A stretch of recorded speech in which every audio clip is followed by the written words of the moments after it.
ఇంత గొప్ప వ్యక్తి జీవితంలోనైనా నిన్న అనే జ్ఞాపకం, నేడు అనే నిజం, రేపు అనే ఆశ ఇవే మిగిలి ఉంటాయి. ఇంతకంటే గొప్పగా ఏమీ ఉండదు ఎవరి జీవితం అయినా. ఉద్యోగం పురుష లక్షణం అని చెప్పారు, కానీ ఖర్చు పెట్టడం స్త్రీ లక్షణం అని ఎవరైనా చెప్పారా? అయినా ఖర్చు పెట్టేస్తున్నారు. ఏమిటి?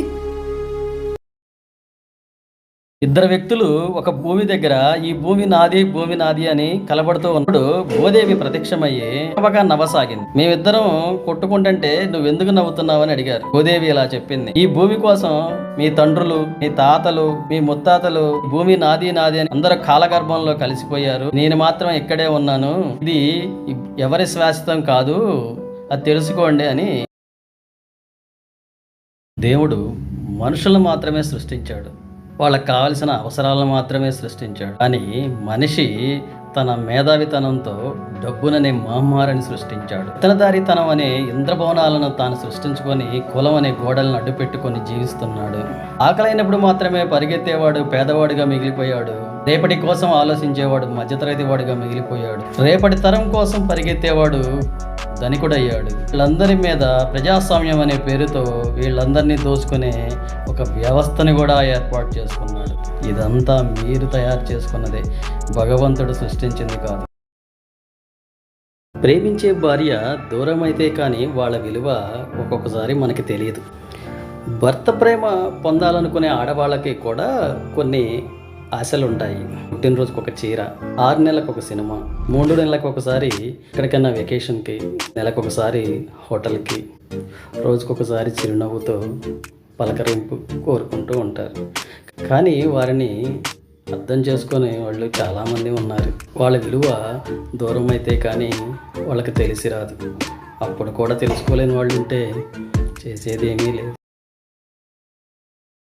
ఆడవాళ్ళు సహజంగా 2 రకాలుగా ఉంటారు. ఇప్పుడు కొత్తగా 3వ రకం వాళ్ళు కూడా ఉన్నారు. పెళ్ళైన తర్వాత ఆడవాళ్ళు భర్తకు నచ్చే విధంగా ఉండాలి అనుకునే వాళ్ళు మొదటి రకం.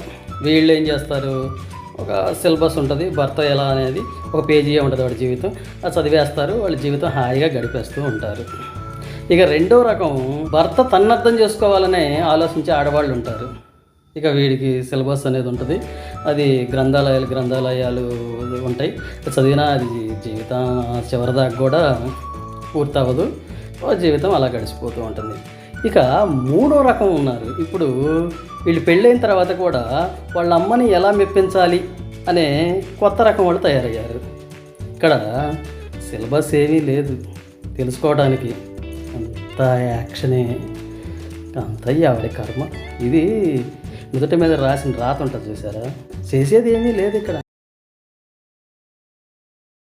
ఇరుగు పొరుగు వారితో కొత్త బంధాలు కలుపుకునే గొప్ప మనసున్న వ్యక్తులు సొంత బంధాలని దూరం పెడతారు. ఎందుకో? కాలం కరిగిపోతుంది, వయసు పెరిగిపోతుంది, చుట్టూ ఉన్న వాళ్ళందరూ దూరం అయిపోవచ్చు, స్నేహితులు మారిపోవచ్చు, కానీ చిన్ననాటి జ్ఞాపకాలు ఎప్పుడూ మదిలోనే నిలిచి ఉంటాయి. బంధాలు ఎప్పుడు మామూలుగా దూరం అవ్వవు. అవి ఒకరి నిర్లక్ష్యం, వారి ప్రవర్తన, అహంకారపూరిత వైఖరి వలన మాత్రమే అవి దూరం అవుతూ ఉంటాయి. కానీ ప్రస్తుత కాలమానంలో తాత్కాలిక అవసరాల కొరకు శాశ్వత బంధాలను కూడా దూరం చేసుకునేవాళ్ళు లేకపోలేదు. ఒక ఎలుక ముని దగ్గరికి వెళ్ళి నేను మనిషిలా జీవించాలని అడిగింది. సరేలే అని వరం ఇచ్చాడు. ఒక అందమైన 18 ఏళ్ల వయసు గల అమ్మాయిలాగా తోడు కావాలని అడిగింది. నేను ఒంటరిగా ఎలా జీవించగలను అన్నది. సరేలే పెళ్లి చేసుకో వ్యక్తి కావాలి నాకు అని అడిగింది. సరేలే ఈ ప్రపంచం మొత్తాన్ని వెలుగునిచ్చే సూర్యభగవానుడు నీ పెళ్లి చేసుకో అన్నాడు. మబ్బులు అడ్డం వస్తే వెలుగు కనిపించదు కదా, మబ్బులే గొప్ప కదా అన్నది. సరే మేఘనాథుడిని పెళ్లి చేసుకో, గాలి వస్తే మేఘాలు చెదిరిపోతాయి కదా, గాలే గొప్పది కదా, ఈ దేవుడిని పెళ్లి చేసుకో అన్నాడు. పర్వతం ఏదన్నా అడ్డు వస్తే గాలి ఆగిపోతుంది కదా, పర్వతమే గొప్పది కదా, పర్వతేశ్వరుని పెళ్లి చేసుకో అని చెప్పాడు. ఎంత పెద్ద పర్వతానికైనా ఎలుకలు చేయగలవు కదా అన్నది. పుట్టకతో వచ్చిన ఎలుక బుద్ధి నీకు పోలేదు, నువ్వు ఎలుకగానే జీవించు అని చెప్పాడు.